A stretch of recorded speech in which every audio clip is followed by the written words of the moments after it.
11 to 9 right now. One of the questions I'm asked all the time, should I buy a new home or should I buy an established home? Of course, there are pros and cons for both. Let's have a bit of a chat now, see if we can work out what they are. Adam Nobel is a very talented real estate agent. Adam works with Space Property and has a fantastic profile and deals with investors and probably is answering this question quite often as well. Good morning, Adam. Good morning, Kevin. How are you? Well, thank you, Adam. Is that a question you're asked quite often? It is a question I get asked a lot. Does the answer to that change, Adam, like as the market moves? Yeah, it does. It depends on the supply, basically, in a particular area at a particular time. And it will have a significant effect on, I guess, which one would grow faster, new or established. I suppose particularly with units too. I mean, if you look at, I was on the north side just a couple of days ago and having a look at the number of cranes out there. It's just phenomenal around that Chermside area. I'd imagine that might be an area where right now you might really think twice about buying a unit. Yeah, it's not just there. There's a lot of areas in the inner north and in the inner south as well.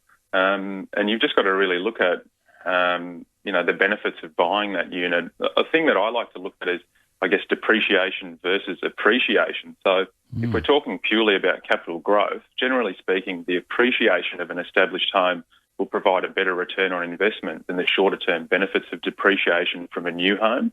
That's a good point. I'd never really looked at it that way, actually. Well, yeah. So it obviously varies from area to area, though.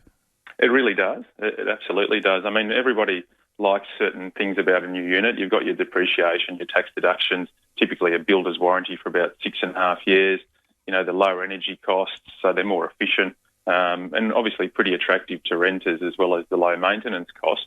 But we've got to also look at the negatives of buying new as well. Which are?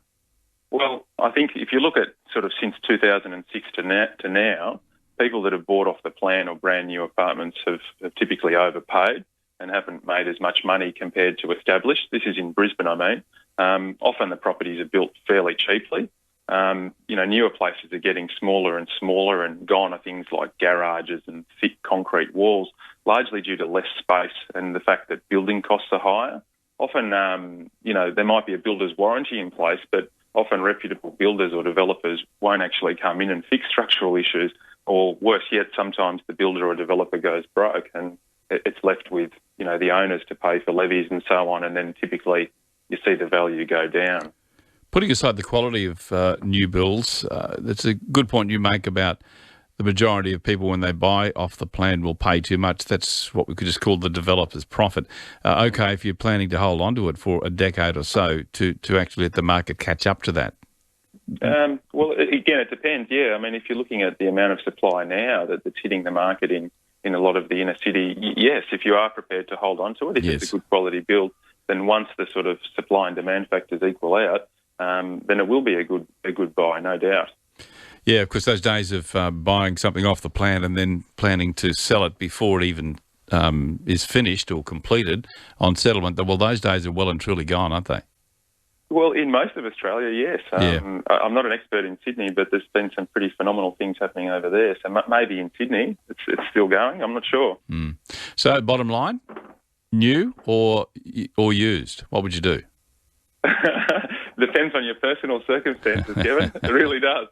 It really does. I'm not going to get an answer. I suppose it depends on your personal circumstances and the area as well, doesn't it? So a number of things you've got to consider. I mean, if you're buying new, you're going to get those depreciation benefits. But then, of course, as you talk about balancing it up with appreciation. Always good talking to you, Adam Nobel. Thank you very much for your time. Likewise. Thank you, Kevin. Yeah, Adam Nobel there from Space Property.